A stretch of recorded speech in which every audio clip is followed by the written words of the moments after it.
بسم الله الرحمن الرحيم الحمد لله بنعمته تتم الصالحات وبشكره تزيد البركات والصلاة والسلام على سيد المرسلين وعلى آله وصحبه أجمعين أما بعد فلاح اسکول کے روح رواں اور ترکیسر ولیج کے سابق سرپنچ محترم جناب سلیم ناخدا صاحب، محترم سلیم بھائی تولی صاحب، اسکول کے دیگر اراکین، اسکول کے پرنسپل صاحب اور NRI مہمانان گرامی قدر اور اسکول کے تمام ٹیچرز اور میرے عزیز طلباء و طالبات، السلام علیکم ورحمۃ اللہ وبرکاتہ۔ آج ہم سب کے لیے بڑی مسرت و شادمانی کا موقع ہے کہ ہم آزاد ہندوستان کے 74ویں یوم جمہوریہ یعنی لوک تنتر اور گنتنتر دیوس کے موقع پر فلاحی اسکول کے احاطے میں منعقد پرچم کشائی کی اس تقریب میں شانہ بشانہ شریک ہے۔ میں اس موقع پر میرے محسن مربی محترم جناب سلیم ناخدا صاحب اور اسکول کے پرنسپل صاحب کا تہہ دل سے شکریہ ادا کرتا ہوں کہ انہوں نے اس اہم تقریب میں مجھے شرکت کے لیے مدعو کیا۔ اللہ پاک انہیں ان کی محبتوں کا بہترین بدلہ عنایت فرمائے۔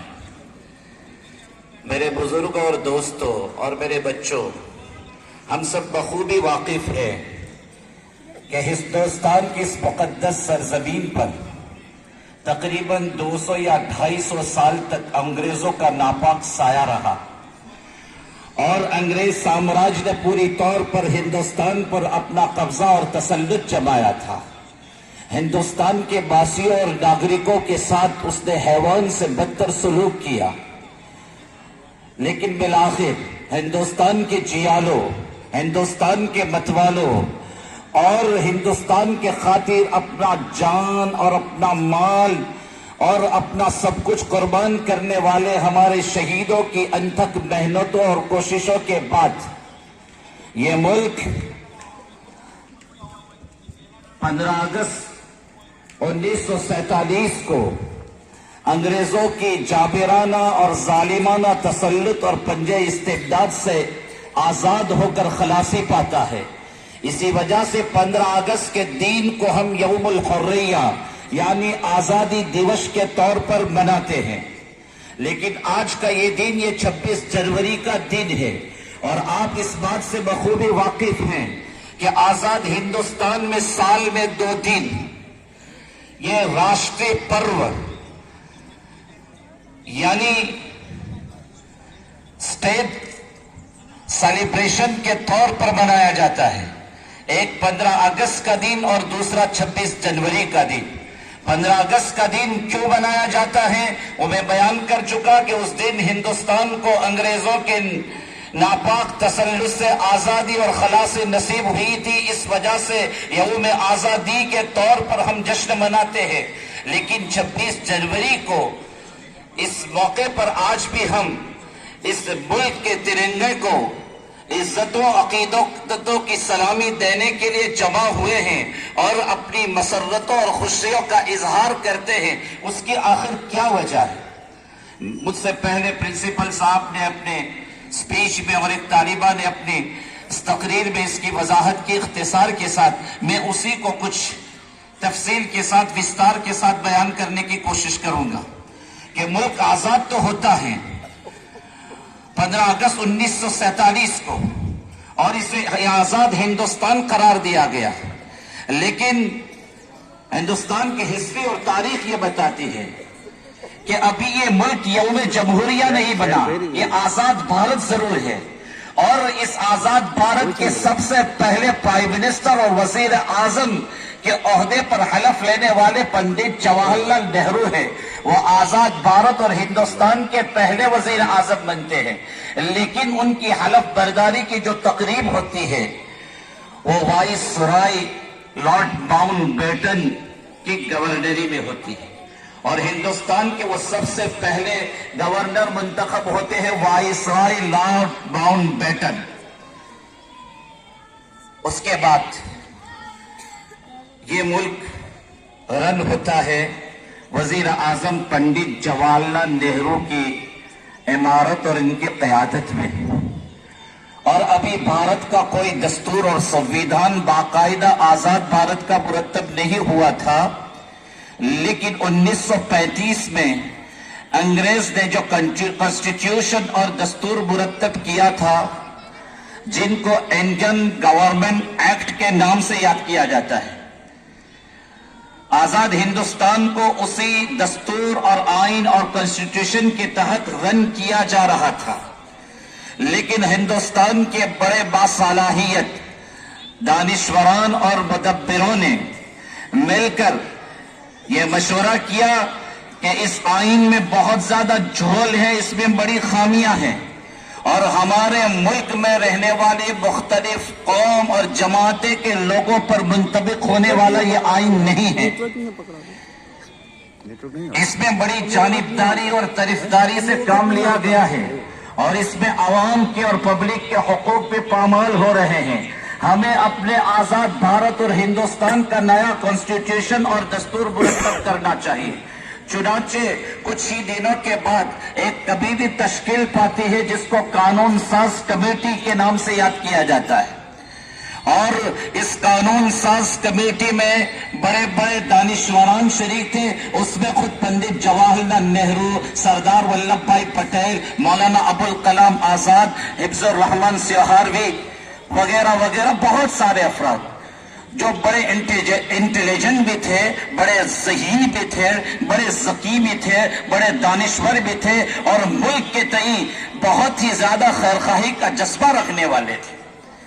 لیکن اس کمیٹی کے روح رواں اور صدر کی حیثیت سے ڈاکٹر بھیم راؤ امبیڈکر کا انتخاب ہوتا ہے.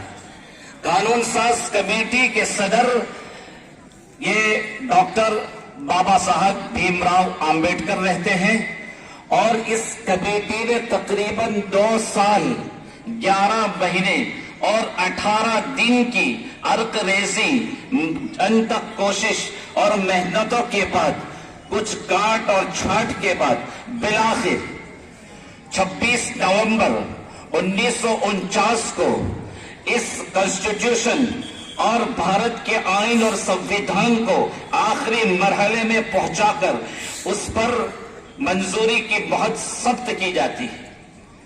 اور وہ کون سا دن ہے؟ 26 نومبر، یاد رکھنا، 26 نومبر 1949. اسی وجہ سے آج بھی آزاد ہندوستان میں 26 نومبر 1949 والے اس دن کو یاد کر کے ڈے آف کانسٹیٹیوشن کے طور پر اس کو منایا جاتا ہے. ہمارے بہت سارے ناگرک اس سے ناواقف ہیں، لیکن یہ تو منظوری کی مہر بھی اس پر ثبت ہوتی ہیں، لیکن باقاعدہ 26 جنوری 1950 کے دن اس کا نفاذ ہوتا ہے، اس کو قانونی طور پر عمل میں لایا جاتا ہے. وہ دن کون سا تھا؟ 26 جنوری 1950 کا دن. اور آج یعنی 26 جنوری 1950 کے اسی دن کی یادگار کے طور پر ہم اس پرو کو مناتے ہیں. اور 26 جنوری کا دن وہی اسی دن 1950 کو یہ ملک یوم جمہوریہ کی حیثیت سے عالم کے افق پر جلوہ گر ہوتا ہے. اس سے پہلے 1947 سے ہندوستان آزاد تو سمجھا گیا، لیکن ہندوستان گنتنتر اور ہندوستان پرجاستاک جو بنتا ہے وہ 26 جنوری 1950 کے دن سے. اس سے پہلے اسے جمہوری ملک کی حیثیت حاصل نہیں تھی، اس سے پہلے اسے ڈیموکریٹک ملک کی حیثیت حاصل نہیں تھی. اس سے پہلے اسے پرجاستاک نہیں کہا گیا. 26 جنوری 1950 کے دن جب یہ کانسٹیٹیوشن مرتب ہو کر آخری مرحلے میں پہنچ کر جب اس کے نفاذ کا اعلان کیا گیا، اس کے بعد سے یہ آزاد ہندوستان یہ جمہوری ملک سمجھا جانے لگا. میرے بھائیوں، ڈیموکریسی کسے کہتے ہیں؟ جمہوریت کا کی کیا حیثیت ہے؟ اگلے سالوں میں میں اپنی سپیچ میں اس کی وضاحت کر چکا ہوں. وقت میرے پاس بھی کم ہے اور پروگرام کو آگے بڑھانا ہے. آپ یاد رکھیں کہ ہندوستان کا یہ آئین دنیا کا بہترین آئین اور دستور ہے، اور تاریخ گواہ ہے کہ دنیا کے بیشتر ممالک میں ہندوستان کے آئین کو بڑی قدر کی نگاہ سے دیکھا جاتا ہے. پوری دنیا کے دستوروں میں ہندوستان کا یہ دستور باعتبار تحریر کے سب سے بڑا اور لارجسٹ دستور ہے. اور ہندوستان کے آئین کی بڑی خصوصیات میں سے خصوصیت یہ ہے کہ ہندوستان کا یہ آئین، ہندوستان کا یہ دستور سنویدھان یہ سب سے بالا تر ہے. ہندوستان کا وزیر اعظم بھی کلی طور پر اسے چیلنج نہیں کر سکتا، بلکہ ہندوستان کا صدر جمہوریہ وہ بھی ہندوستان کے آئین کو کالعدم قرار نہیں دے سکتا. یہاں تک کہ ہندوستان کے دونوں ایوان، ایوان بالا اور ایوان ذیلی، یعنی آپ یہ کہہ لیجئے کہ راج سبھا اور لوک سبھا کے تمام ممبران مل کر بھی اگر کوئی یہ سمجھو کہ قانون پاس کرے کہ آج سے ہندوستان کے اس کانسٹیٹیوشن کی کوئی حیثیت نہیں ہوگی، تو ان کی یہ بات رٹی کی ٹوکری میں ڈالنے کے قابل ہوگی. اس لیے کہ سنویدھان بنانے والی کمیٹی نے سنویدھان کو وہ درجہ دیا ہے. اس لیے کلی طور پر من اولی الی آخری، اے سے لے کر زید تک پورے سنویدھان کو کوئی بھی ناکر اور معطل بنانے کی پوزیشن میں نہیں. یہ الگ بات ہے کہ سنویدھان میں اس بات کی گنجائش ہے کہ ہندوستان کے ایوان بالا اور ایوان ذیلی کے ممبران اپنی اکثریت کے ساتھ اس میں جزوی کچھ ترمیم کرنا چاہے کر سکتے ہیں، اور اس کی بھی اکثریت کے بعد بالآخر صدر جمہوریہ کے دستخط کے بعد وہ ترمیم قابل قبول ہوتی ہے. یہ ہے میرے بھائیوں، یہ ہے آئین کی خوبی. اس سے جمہوریت کو اور اسے ڈیموکریسی کو یہ سمجھو کہ قوت نصیب ہوتی ہے، قوت نصیب ہوتی ہے. میرے بھائیوں، اسی طرح آئین کی خصوصیات میں سے یہ ہے کہ اس میں مذہب اور قومیت سے ایک طرف ہو کر بہت ہی معتدل اور متوازن طور پر تمام ملک کے مذہب اور ملت کے ماننے والوں کی رعایت کی گئی ہے، اور اس میں چھوٹے اور بڑے، کالے اور گورے کا کوئی بھید نہیں رکھا گیا، بلکہ ہندوستان کے ہر ناگرک اور ہندوستان کے ہر شہری کو مساوی حقوق دیے گئے ہیں. اور اس سنویدھان کی خوبی یہ ہے کہ اس میں فریڈم آف اسپیچ بھی ہے، اور اس میں فریڈم آف ایکسپریشن بھی ہے، اور اس میں فریڈم آف میڈیا بھی ہے، اس میں فریڈم آف ریلیجن بھی ہے. میرے بھائیوں، 26 جنوری 1950 کے دن سے یہ ملک یوم جمہوریہ اور ڈیموکریسی ملک گھوشت کیا گیا. ہندوستان کی ایک جمہوری نظام کو اور اس کے ڈیموکریسی کو مضبوط کرنا میری اور آپ کی ذمہ داری ہے، میری اور آپ کی ذمہ داری ہے. اور یاد رکھیں، ہندوستان کے سنویدھان میں یہ جمہوریت اور ڈیموکریسی اس کی روح ہے، یہ اس کا آدھار ستمبھ ہے، یہ اس کا مین پیلر ہے. اگر یہاں سے جمہوریت کو نکال دیا جائے تو اس کے کانسٹیٹیوشن اور دستور کی ہوا نکل جاتی ہے.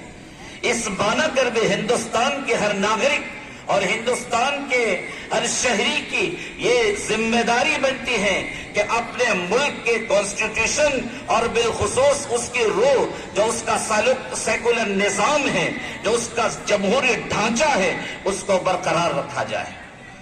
یاد رکھیں میرے بھائیوں، بہت ہی اختصار کے ساتھ میں اپنی بات کو اب ختم کرنا چاہ رہا ہوں کہ کسی بھی ملک کی جمہوریت اور اس کے ڈیموکریسی نظام کو تحفظ فراہم کرنے کے لیے اور اس کو باقی رکھنے کے لیے 3 سسٹموں کا غیر جانبدارانہ انصاف کے ساتھ اپنے فرائض ذمہ داری کو ادا کرنا از حد ضروری ہوتا ہے۔ اس میں سب سے پہلا سسٹم ہے system of election, system of election. دوسرا سسٹم ہے سسٹم آف جوڈیشری، اور تیسرا سسٹم ہے سسٹم آف میڈیا۔ اگر کسی بھی ملک میں یہ تینوں سسٹم غیر جانبدارانہ اپنی صحیح روش اور خطے پر انصاف کے ساتھ کام کرتا رہے گا، وہاں تک ڈیموکریسی کا یہ ستون مضبوط سے مضبوط تر ہوتا جائے گا، اور جمہوری ملک کی اس جمہوریت کی چولوں کو کوئی ہلا نہیں سکتا۔ سب سے پہلے چیز کیا ہے؟ سسٹم آف الیکشن، یعنی الیکشن کا نظام مبنی پر انصاف ہو، اس پہ کسی کے ساتھ کوئی رو رعایت نہ ہو، کسی پارٹی کی طرف کوئی اعلان نہ ہو۔ یہ ہے سسٹم آف الیکشن۔ دوسری چیز ہے سسٹم آف جوڈیشری، یعنی ملک کا عدالتی نظام۔